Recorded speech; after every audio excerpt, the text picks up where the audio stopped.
ক্ষতি, কত ক্ষতি হিসাব করা যাবে, শেষ করা যাবে? যত রকম ক্ষতি আছে সমস্ত ক্ষতি থেকে আমি আল্লাহর কাছে আশ্রয় প্রার্থনা করছি। এটা যদি কেউ পড়ে, কোনো জায়গায় পড়ে, রাসূল সাল্লাল্লাহু আলাইহি ওয়াসাল্লাম বলছেন ওখান থেকে যাওয়ার আগ পর্যন্ত কোনো কিছু তাকে কোনো ক্ষতি করতে পারবে না ইনশাআল্লাহ। আকস্মিক তার কোনো বিপদ আপদ হবে না ইনশাআল্লাহ।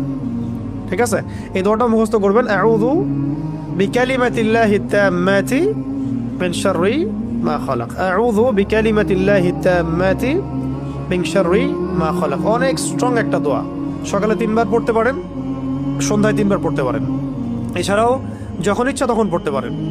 অনেকে বাচ্চাদের ব্যাপারে আমাদের কাছে বলেন দোয়া করেন হুজুর, 4 ফুক দেন, ঠিক আছে, আপনি নিজেই করবেন। আউযু বিকালিমাতিল্লাহি তাম্মাতি না বলে বলবেন উঈযুকা। যদি আপনার একটা ছেলে হয় তাহলে বলবেন উঈযুকা, যদি একটা মেয়ে হয় তাহলে বলবেন উঈযুকি, আর যদি একটা ছেলে একটা মেয়ে হয় বলবেন উঈযুকুমা, আর যদি অনেকগুলো বাচ্চাকে একসাথে ঝাড়ফুঁক করতে চান বলবেন উঈযুকুম। 4টা ক্ষেত্র বললাম, ঠিক আছে। একটা ছেলে হলে কি বলবেন উঈযুকা বিকালিমাতিল্লাহি তাম্মাতি মিন শাররি মা খালাক, দিয়ে ফু দিয়ে দিবেন।